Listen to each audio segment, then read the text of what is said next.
Just a nurse. That's what they saw when Katie Morrison walked through the trauma bay doors at Mercy General. A quiet blonde woman in blue scrubs, hair pulled tight in a bun, moving with the kind of efficiency that made her invisible. Nobody noticed the way her hands moved, steady as surgical steel, muscles remembering protocols from 1,000 battlefields. They didn't know. They had no idea they were standing next to someone who had held a field hospital together for 72 hours under constant fire in Helmand Province, who carried a call sign that didn't exist anymore, who had been erased from every official record the moment she disappeared. The Pentagon didn't keep files on ghosts. And Katie Morrison was very good at being a ghost. She'd been at Mercy General for 11 months now. 11 months of double shifts, of answering to residents half her age, of keeping her head down in the fluorescent-lit corridors where the ventilators wheezed their mechanical rhythm and monitors beeped in endless arrhythmias. The hospital smelled like antiseptic and desperation, that particular combination of bleach and human suffering that never quite washed out. She preferred the night shifts. Fewer people. Fewer questions. Fewer chances for someone to notice the tremor in her left hand when she was idle, that small betrayal of muscle memory trying to surface. Her locker on the 3rd floor, tucked between the staff bathrooms and the break room, held everything she wasn't supposed to remember. Folded scrubs, a hydration pack, a pair of compression socks. And underneath, hidden where no one would find them unless they really looked, a pair of combat boots. Desert tan, caked with dust that wouldn't come clean no matter how hard she scrubbed. Dust from Helmand Province. Dust from 72 hours she wasn't supposed to acknowledge, from a unit designation that officially never existed, from a woman named Major Catherine Morrison who was supposed to stay buried. Katie kept the boots because forgetting meant dying. The moment you forgot why you survived, you started dying slowly. The boots were proof that she had lived. That she had mattered. That somewhere in a mountain valley in Afghanistan, there were people alive right now because of what she'd done, even if nobody would ever know their names or hers. She finished tying her shoes, regular New Balance nursing shoes, white and forgettable, and stood, checking her reflection in the locker mirror. Blonde hair tied back. Minimal makeup. Gentle eyes that apologized without speaking. The kind of woman people looked through, not at. Perfect. You're early again. A voice from behind her. Marcus, one of the orderlies, carrying a stack of folded blankets. He was maybe 24, tattoo of a cross on his neck, the kind of person who asked questions the way some people asked for coffee. Shift starts in 10 minutes. Katie closed her locker with a soft click. I like to be ready. You're always ready. He smiled, but there was something searching in it. I've never seen you flustered. 12-car pile-up last month, you were calm as a surgeon. She moved past him toward the stairs. I just try to help. Most nurses would have panicked. You didn't even blink. Katie didn't respond. The best way to discourage questions was to provide no answers. She descended the back stairs toward the emergency department, her shoes making soft rubber sounds against the polished tile, the only footsteps at 6:47 a.m. The ER was beginning its morning shift change. The night crew looked like they'd survived a war, hollow eyes, coffee-stained scrubs, the 1,000-yard stare of people who'd been running on adrenaline and spite for 12 hours. Katie picked up the patient roster from the nursing station and began her mental sorting, who needed what, who was stable, who was hours away from critical. It was like reading a map. You had to see the whole terrain at once or you missed the dangerous ground. Morning, Katie. Dr. James Thornton, Chief of Surgery, was already at the computer station, his silver hair swept back with the kind of precision that suggested he spent money on haircuts. He wore a Patek Philippe on his wrist. Katie had seen him check it during rounds before, had noted the value at $47,000 just from habit, the way you memorized exits in hostile territory. Any excitement last night? No, sir. Katie stood at the opposite end of the station, leaving distance. All stable. 3 discharges waiting on paperwork. Good. He was typing something, not looking at her. You're still on tonight? Yes, sir. Double shift. He glanced at her then, just briefly, with a kind of expression a man makes when he's assessing an asset. Thornton had been at Mercy General for 16 years. He was well liked by the board, well connected to the hospital's upper administration. Katie had learned in her first week here that he was the kind of surgeon who didn't get questioned, which meant either he was excellent or he had something on everyone worth protecting. She suspected both. Good, he repeated, and went back to his typing. The first 6 hours of shift were routine. Katie moved through the ER like water finding its path, stable angina in Bay 4, a migraine in Bay 7, a kid with a suspected broken arm in the pediatric section. She moved with the kind of precision that made her efficient but not memorable. She didn't use more words than necessary. She didn't make eye contact longer than professional courtesy demanded. She existed in the margins. It was 1:17 p.m. when the ambulance sirens started their Doppler wail, growing louder as they approached the bay. 2 of them, maybe 3. Katie straightened instinctively, her nervous system reading the urgency in the sound the way most people read headlines.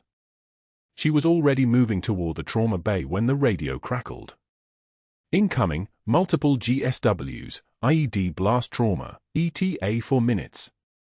Patient 1 is military, priority trauma alert. The dispatcher's voice was clipped, militarist style. Unit designation 1st SFOD Delta, attached 160th SAW support. Combat medic status, stable vitals but deep tissue damage. Transferring from forward aid station.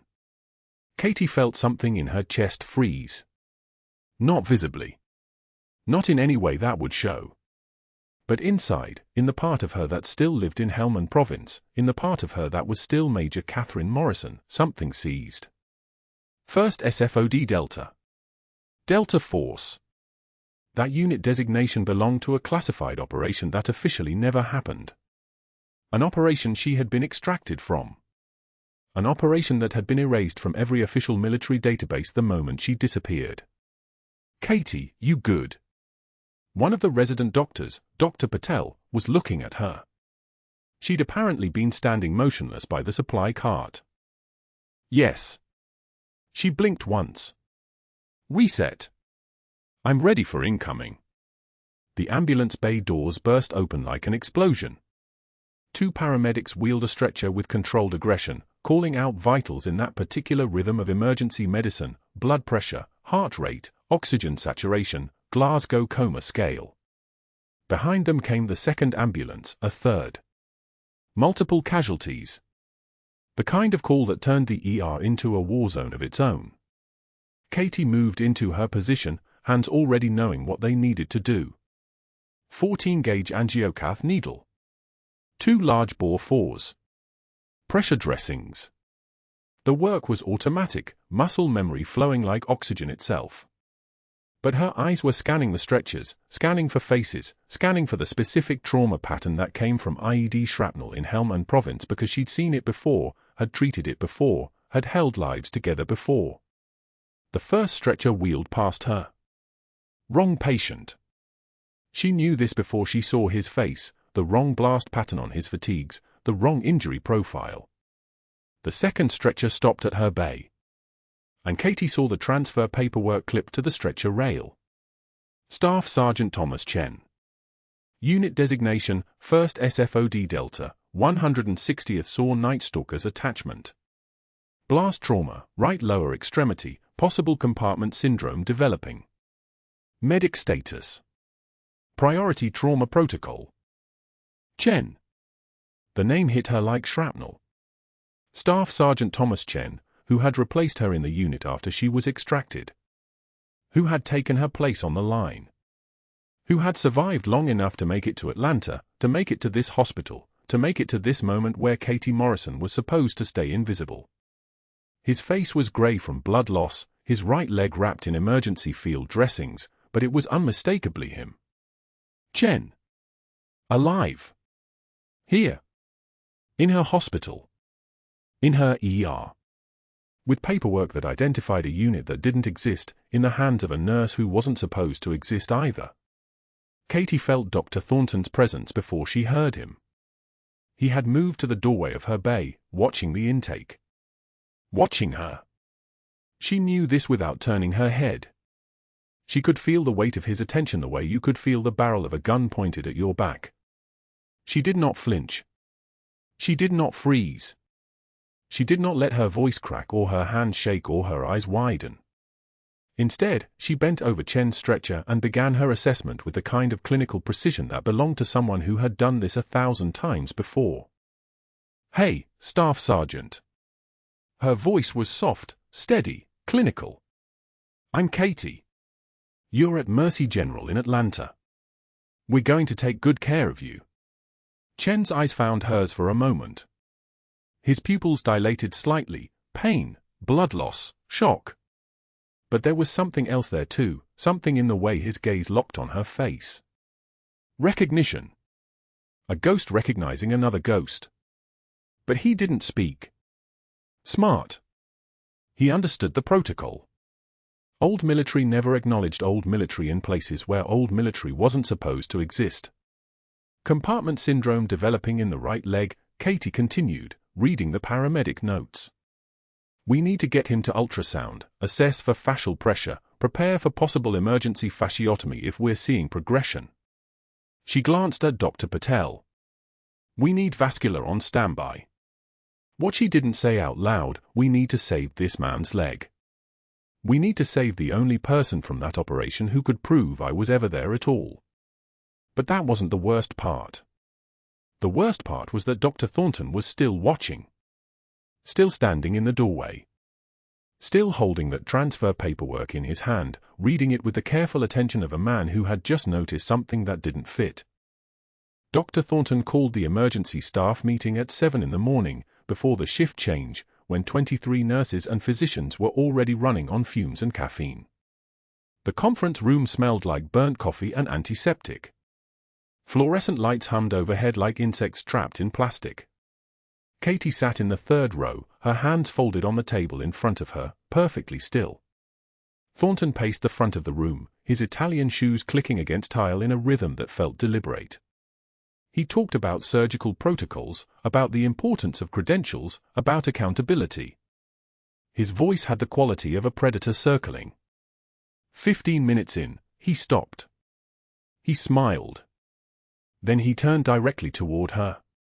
"Nurse Morrison," he said, and the entire room went quiet. "Since you're so quiet, let's test that competence. Walk me through the immediate presentation and treatment protocol for tension pneumothorax." Katie's jaw tightened once. Barely visible. A muscle twitch. No one else saw it. "Tracheal deviation away from the affected side," she said. Her voice was flat, emotionless. "Distended neck veins. Absent breath sounds on the affected side. Hypertension. Altered mental status in severe cases. Treatment is immediate needle decompression at the second intercostal space, midclavicular line, using a 14-gauge needle, followed by chest tube placement and connection to a Plurvac system set to 20 centimeters of water."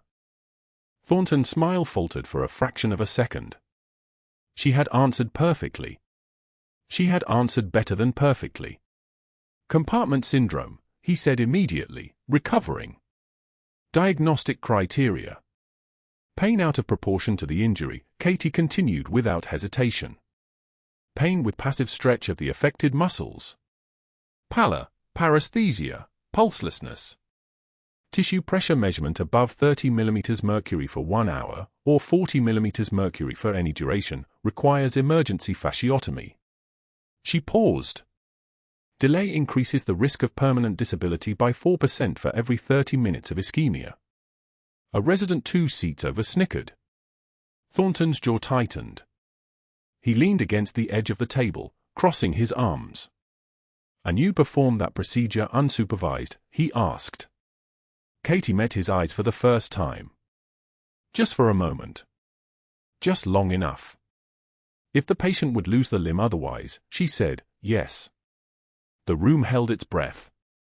Thornton's expression hardened into something colder than anger. This was a man who was not accustomed to being challenged.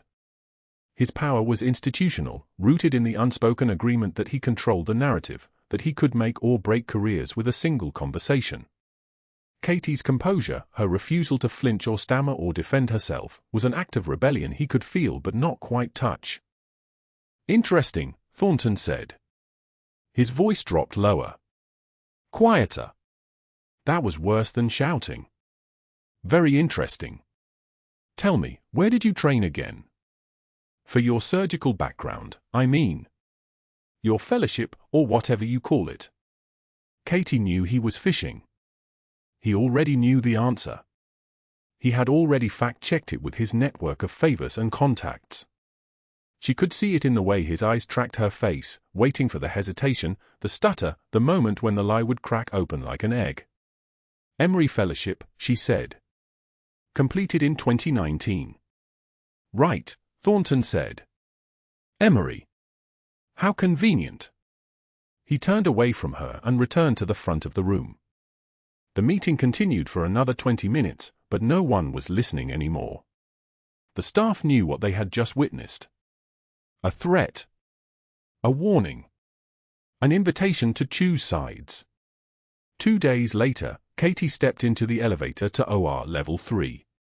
She had 4 minutes between her shifts, just enough time to grab a clean scrub top from her locker before the pediatric rotation started. The doors were closing when Thornton's hand shot through the gap, forcing them open again. He stepped inside. He hit the button for the 4th floor. The doors sealed shut. Then he raised his arm and blocked the doors from opening again. Katie stood facing forward. Eyes on the stainless steel doors. Hands at her sides. She did not move. "We need to discuss your performance, Morrison," Thornton said. His voice was soft in a way that made the back of her neck prickle. Soft voices from men with power were more dangerous than shouted threats. "Multiple attendings have expressed concerns about your judgment. Your credentials.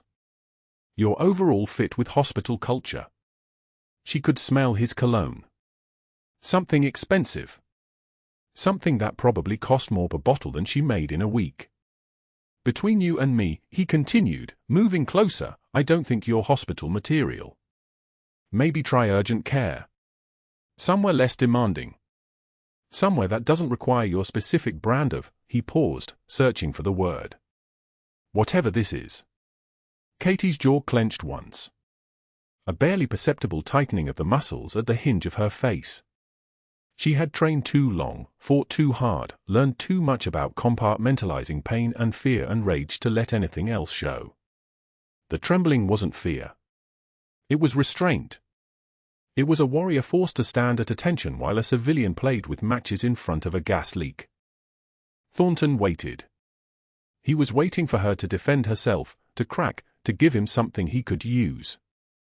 To prove that she was unstable, unfit, a liability to his carefully constructed world. She said nothing. 10 seconds passed. Then 15. The fluorescent light overhead buzzed like a wasp in a jar. The elevator hummed as it climbed. Floor 2. Floor 3. Finally, Thornton stepped aside. He lowered his arm. The doors remained sealed for 3 more seconds before opening onto the 4th floor. "Think about it," he said as he stepped out. Katie did not respond. She did not move. She waited for the doors to close again, then pressed the button for the 1st floor. She rode down alone, her hand still steady, her breathing still even, her face still a perfect blank. Only when she had reached the supply closet on the basement level, the one nobody used except on inventory days, did she allow her shoulders to drop an inch. The next morning, Katie opened her locker to find the message. "Wannabe hero" in dripping red spray paint across the metal door. 3 nurses at the end of the row fell silent when they saw her approach. They looked away. They did not make eye contact. This was how cowardice spread in institutions, not through active malice, but through the quiet decision to pretend you had not seen anything. Katie requisitioned mineral spirits and rags from supply without a word. The clerk, a man named Marcus who had complimented her work a dozen times over 3 years, could not meet her gaze as he handed over the materials. She scrubbed the locker in the hallway for 20 minutes. Circular motions. Methodical. Precise. The paint came away in thick red streaks, then in cloudy residue that required 3 applications of clean rags to remove completely. Her forearms burned. Her shoulders ached. Her hands moved with the terrifying fluid precision of someone who had learned discipline in a place where mistakes cost lives. A fourth-year medical student watched from across the hallway. He was new, and he did not yet understand the politics of survival. He started to approach. 2 senior nurses grabbed his arm simultaneously and pulled him in the opposite direction. He did not understand why. He soon would. Katie finished scrubbing at 22 minutes past the hour. The locker was clean. The paint was gone. She folded the rags and placed them in the hazardous waste bin. She returned the mineral spirits to supply. She changed into fresh scrubs and clocked in for her shift. Only when she was alone in a supply closet, door closed, did she brace both hands against the metal shelving unit. Her hands began to shake. Not a tremor. Not a nervous flutter. A violent, uncontrollable shaking that made her teeth chatter and her vision blur. She pressed her hands between her knees and sat on the cold concrete floor. For 60 seconds, she sat there and let the shaking happen. For 60 seconds, she was not a nurse. She was not a soldier.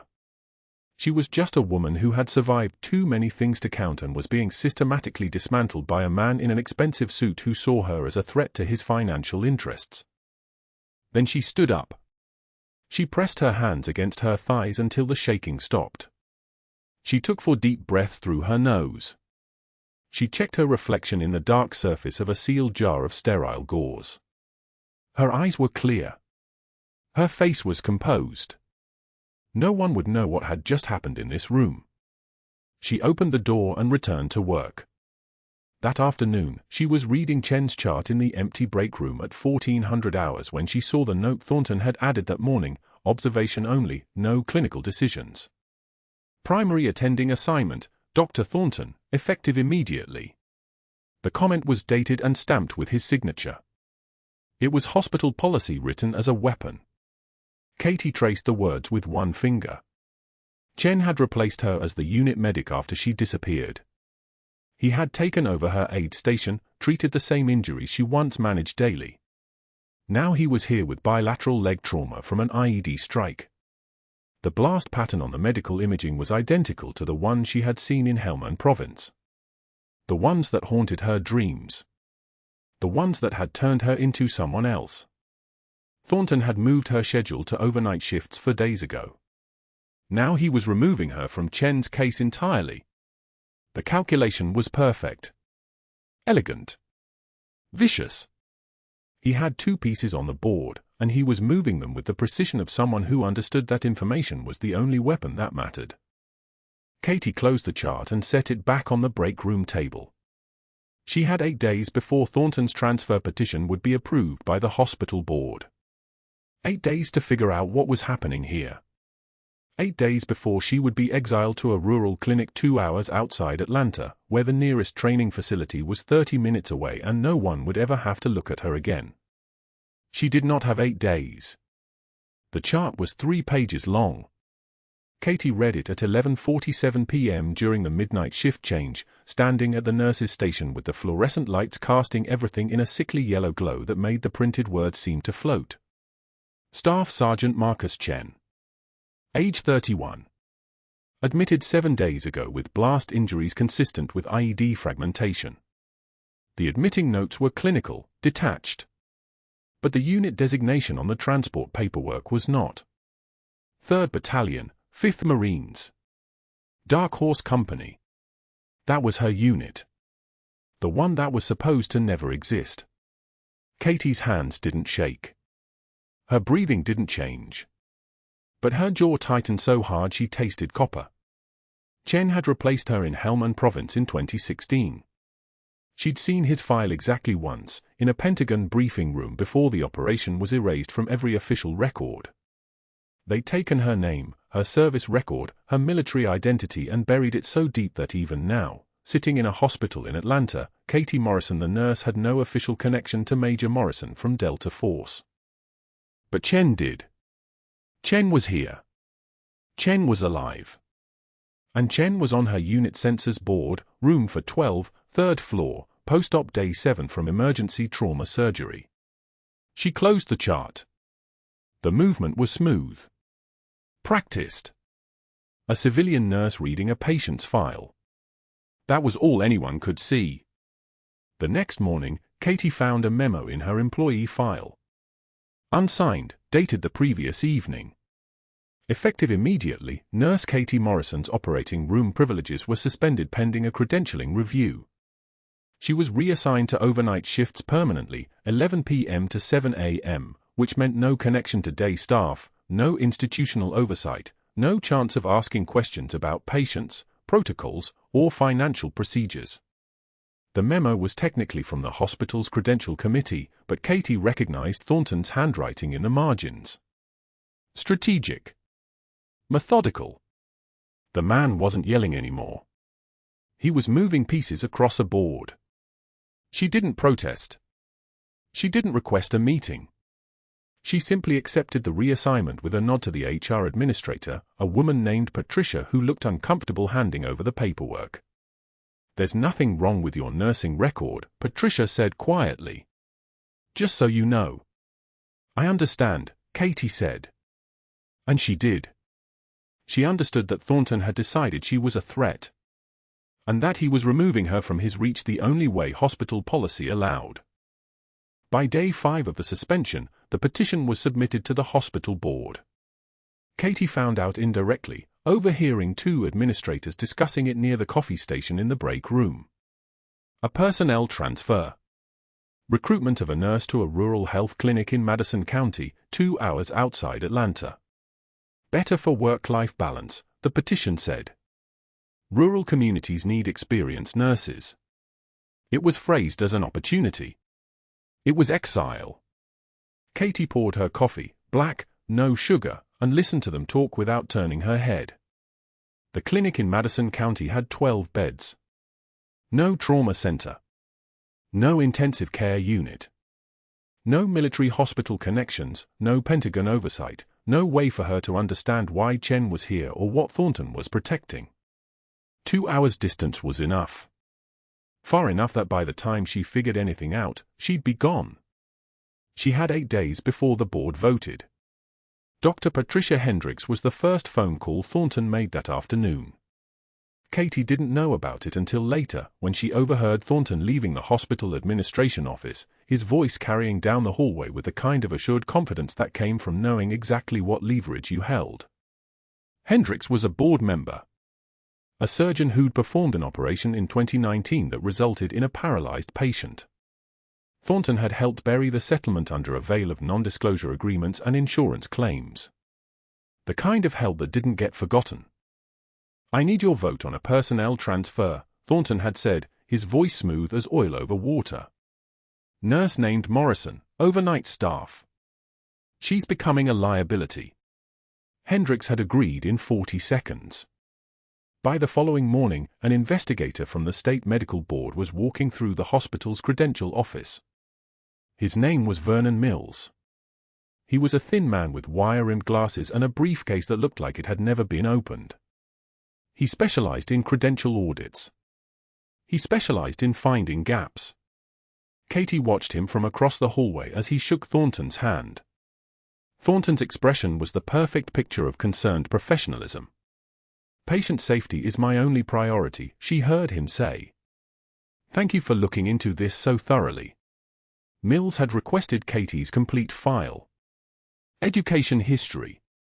Professional references. The Emory Fellowship program she'd supposedly completed in 2014.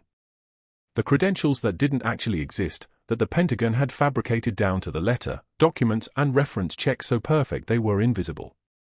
But perfect documents could still be questioned.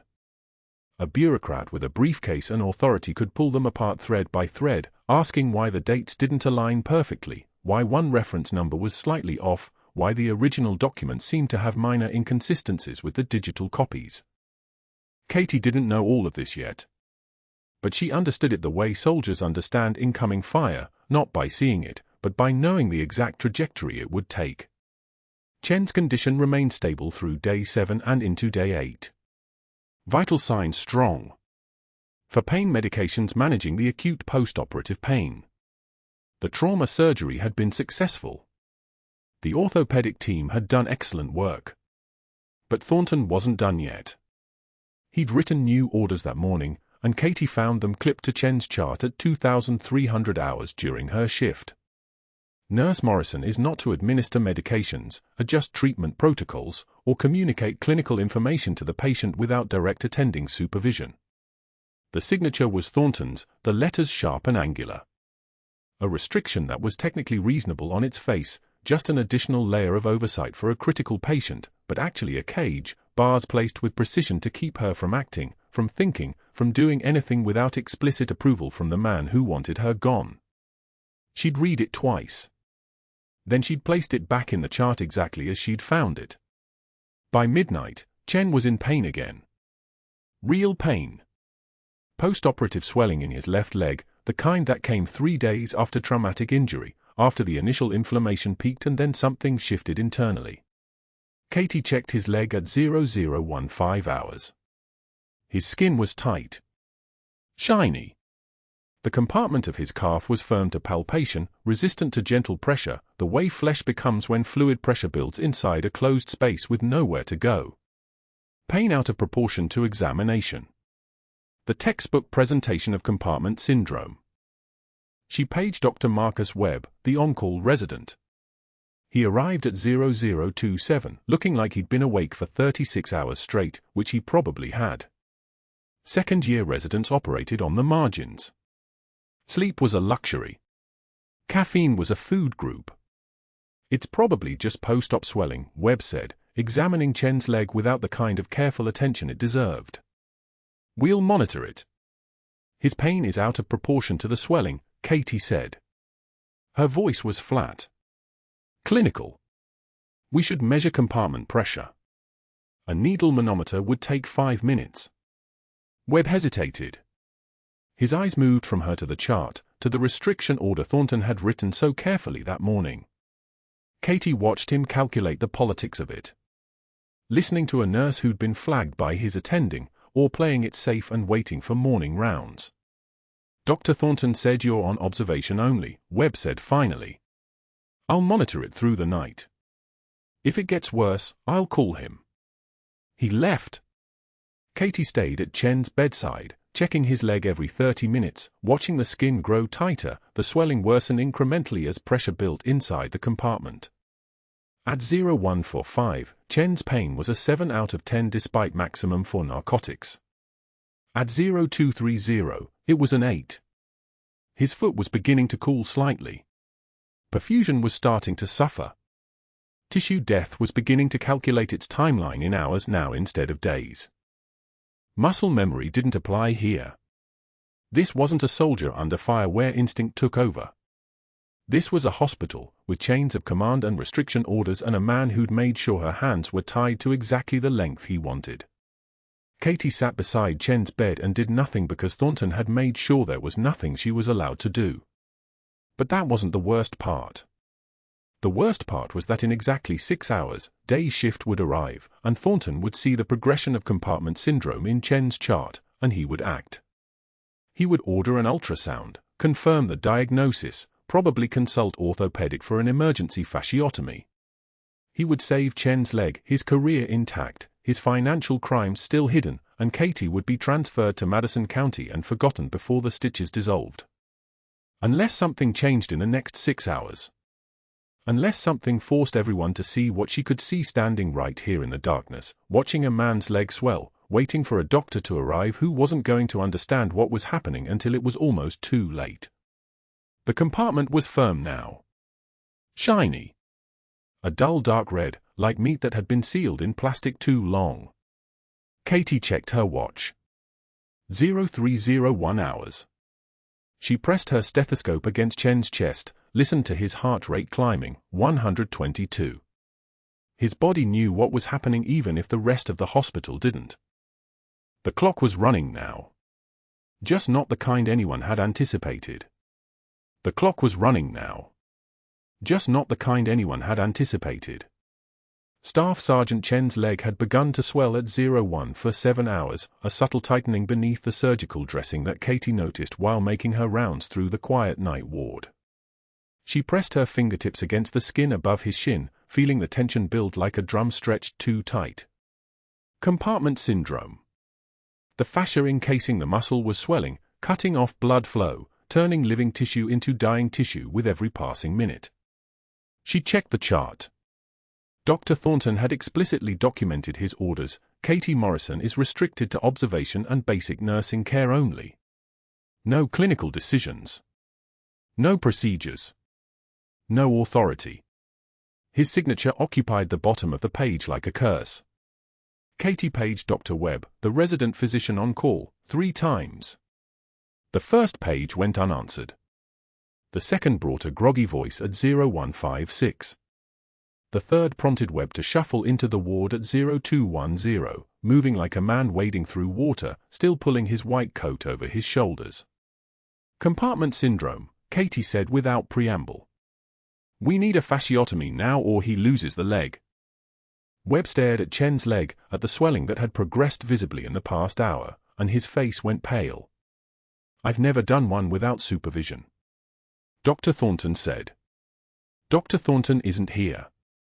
Katie was already pulling on gloves, moving with the terrifying fluid precision of someone who had done this before, in places where there was no time for hesitation and no one to ask permission from. The surgical kit lay on the crash cart. Webb watched her gather it like she was watching a ghost materialize. You can assist or document, Katie said. But I'm doing this. Webb's hands trembled as he opened the instrument tray. Scalpel. Bovie cautery. Retractor. Saline irrigation. The fluorescent light above Chen's bed cast everything in surgical white, the kind of brightness that erases shadows and leaves only the work itself. Chen's eyes were wide, fear and pain warring across his face, but when he saw Katie's expression, the absolute certainty carved into her features, something shifted. He went still. He knew who was in charge.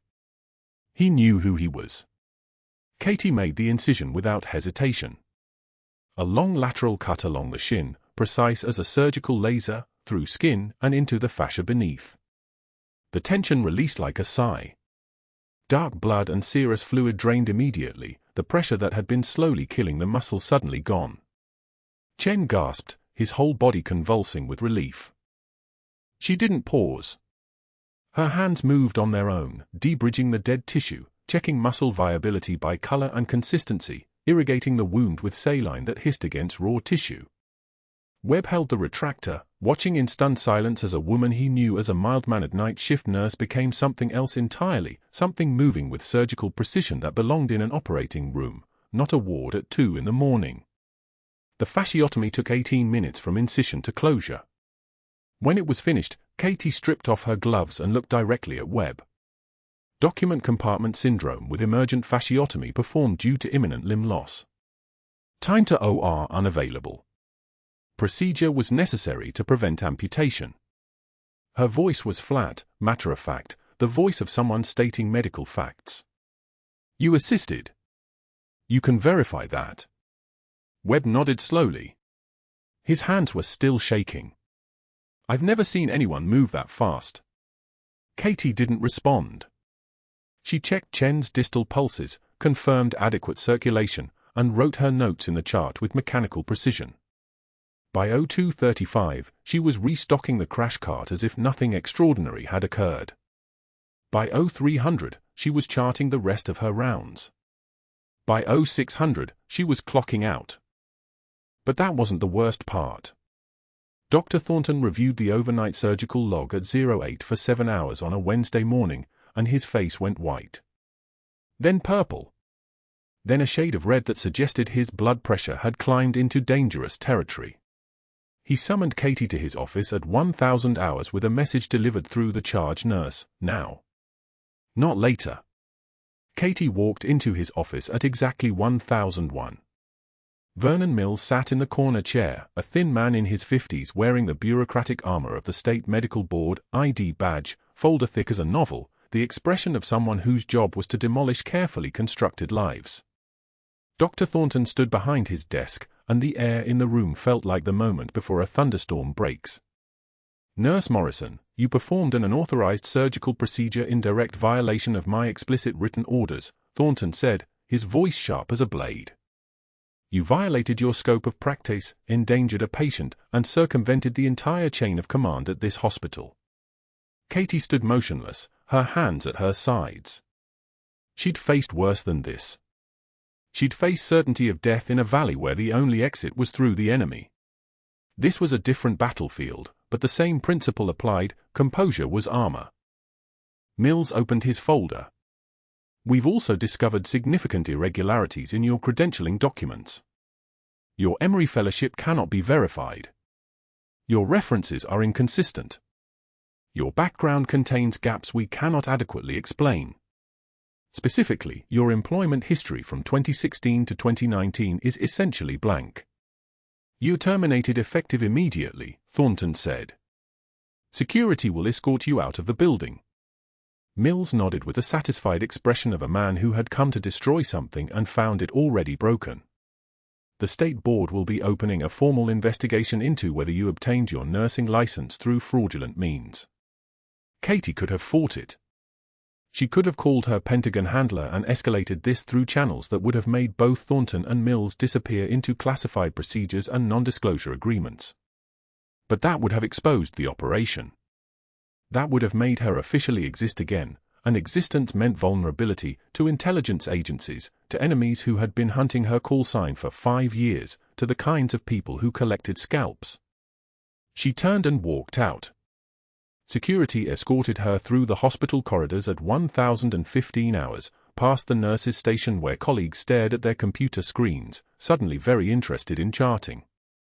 Past the break room where whispers started before the door even closed. Past the emergency department where Chen was still recovering, where her hands had held together lives that came in shattered and bleeding. The parking lot was bright with afternoon heat, the kind of Georgia sun that made the asphalt shimmer like water. Katie drove home with the radio off, hand steady on the wheel, the kind of calm that comes from having already survived the worst. The apartment was quiet when she arrived at 1400 hours. She was still wearing her scrubs, pale blue, with a coffee stain near the pocket from the 0530 break room, with a faint metallic smell of blood that wouldn't wash out until she got to a real shower. She sat at the kitchen table and did not move. Emma came home at 14:30, dropped her backpack by the door with the careless thud of a third grader who had survived another day of standardized testing and cafeteria politics. She froze when she saw her mother at the table. "Mommy? Why are you home early?" Katie tried to answer. Her throat closed. She opened her mouth and found nothing there, no words, no explanations, no story that made sense for a child who had already lost one parent to unemployment and recession. Her eyes blurred. Emma's voice got smaller. "Younger. Did you get fired? Like Daddy did last year?" Katie nodded once. A single movement. A single gesture of surrender. Emma climbed into her lap without hesitation, the way children do when they sense that an adult has run out of armor. "It's okay, Mommy. You're still a hero." Katie held her daughter and cried for 20 minutes, the first time she'd broken in 11 months, the first time Major Katie Morrison had allowed herself to remember that there were things worth more than operational security, things worth more than staying invisible. Her hand shook against Emma's hair. She didn't know that 3 days later, 2 Black Hawks would circle Mercy General. She didn't know that Colonel James Ryder was already in the air, flying from Fort Bragg with a leather case containing medals that had been locked in Pentagon vaults since a night in November that the military had officially erased from history. She only knew that she'd saved a man's life by breaking the rules, and the world had punished her for it. That was the world she lived in now. That was the price of being the kind of nurse who acted when others froze. That was what happened when you chose the patient over protocol. She held her daughter and waited for whatever came next.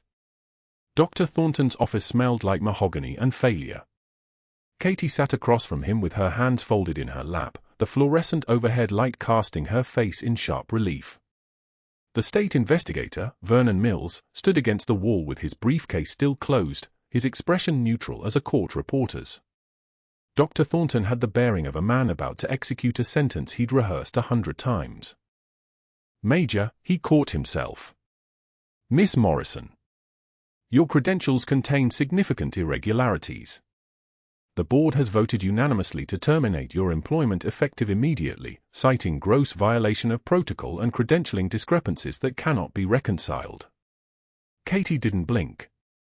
The fluorescent light reflected off her eyes like a sniper's scope finding its target. "I understand." "You understand." Thornton leaned back in his chair, a man watching his plan unfold exactly as designed.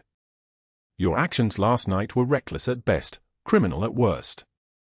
You performed major surgery without authorization, without an attending present, without.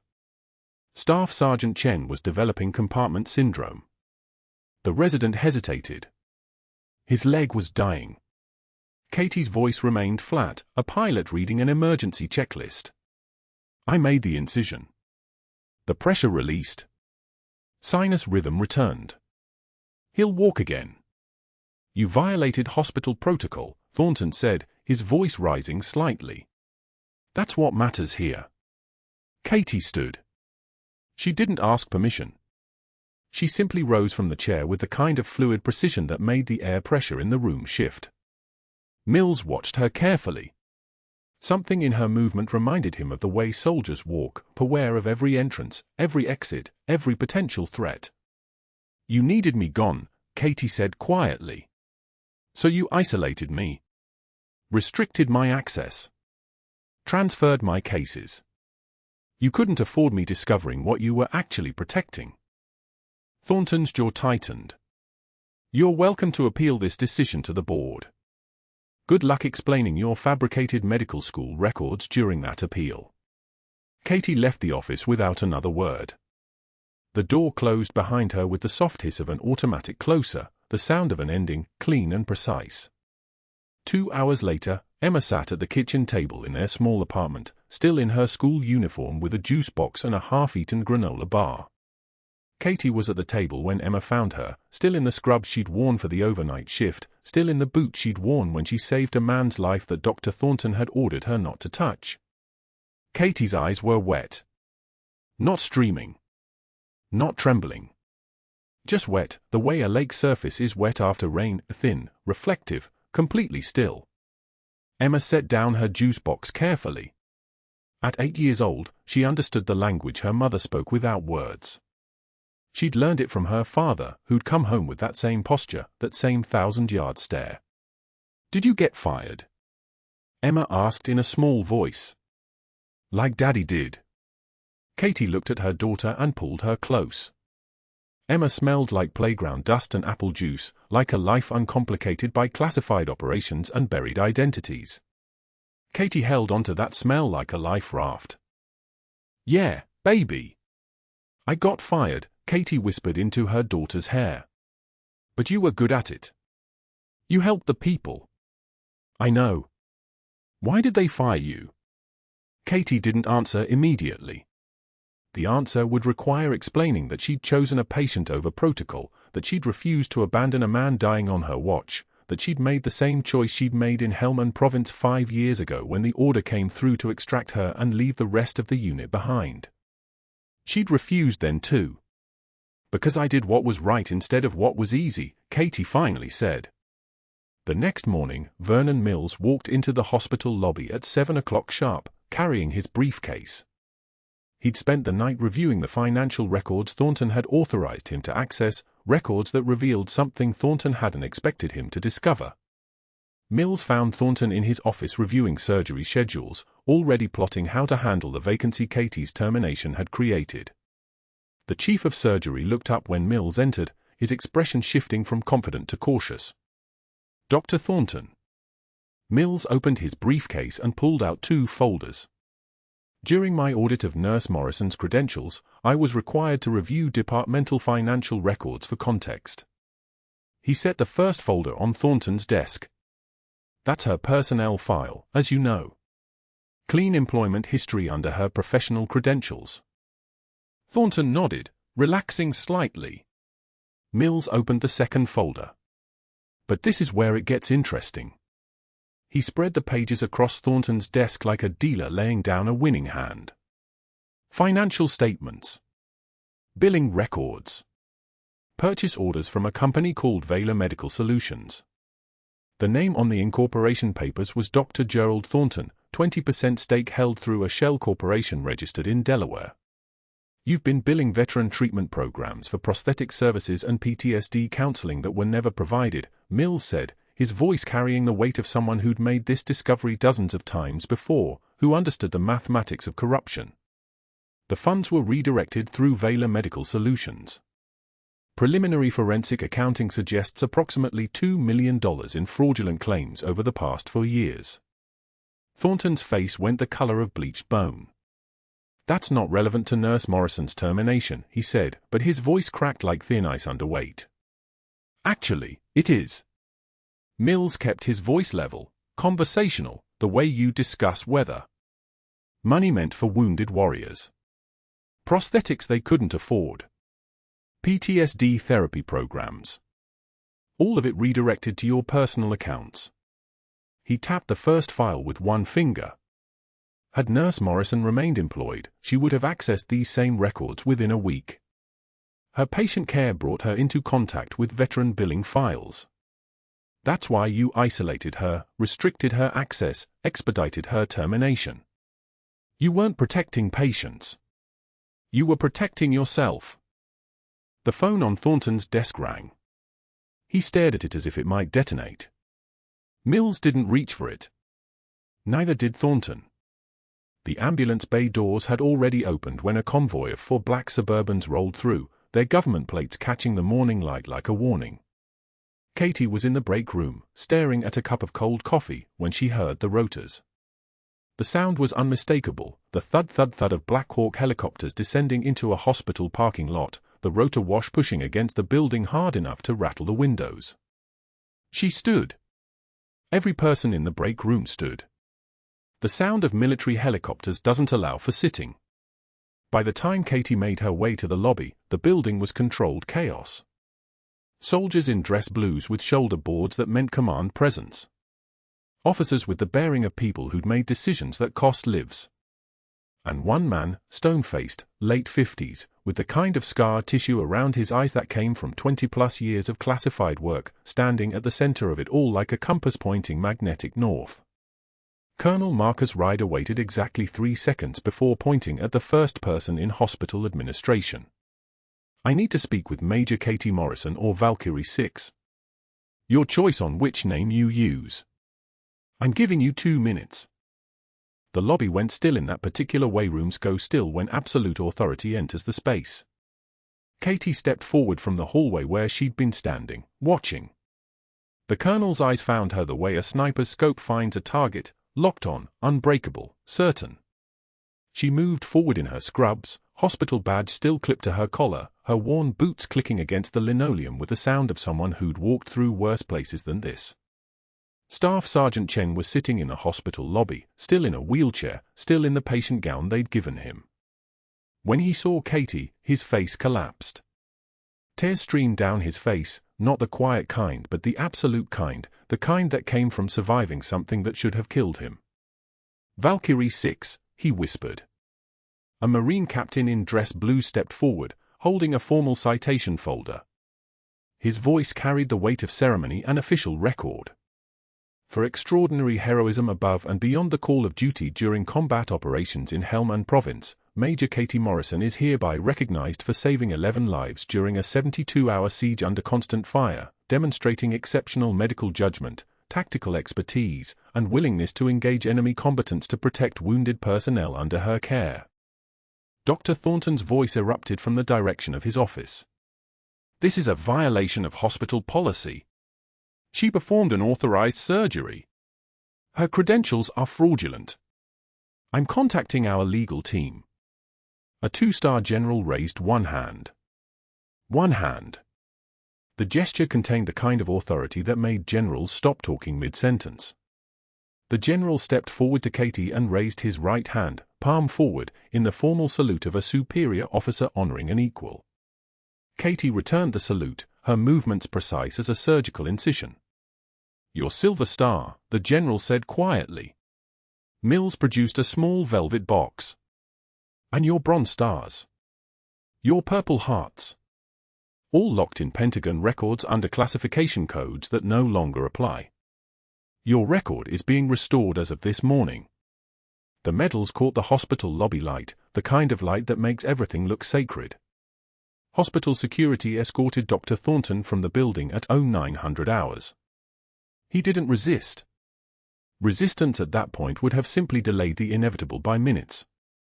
Within 48 hours, the state medical board opened a criminal investigation. Within 1 week, local news picked up the story: Mercy General Chief of Surgery arrested for defrauding veteran programs. Thornton's attorney negotiated a plea deal. The medical board didn't need to negotiate anything.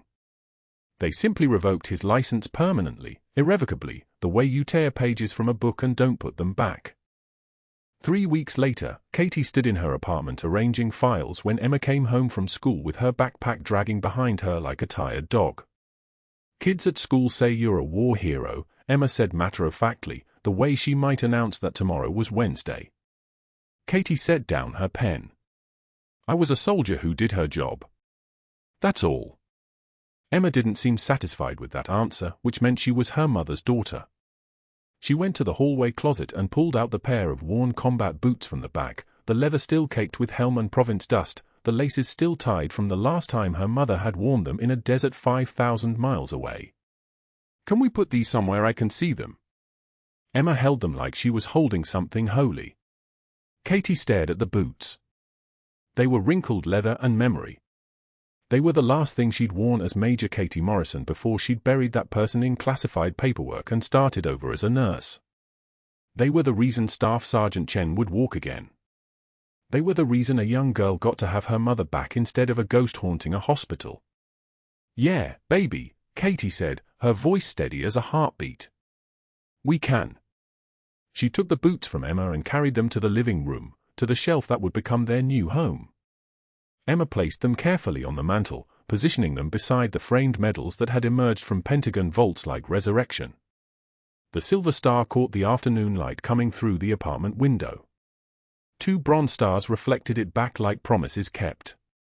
This is what happened when you chose the patient over protocol, when you chose the right thing over the easy thing, when you held onto your daughter and waited for the world to finally understand who you actually were. The world came looking. And when it found you, it saluted. Hit that like button and subscribe if you haven't already. And I'm curious, comment below and tell us if you're watching this alone or with family. Now let's see how this unfolds.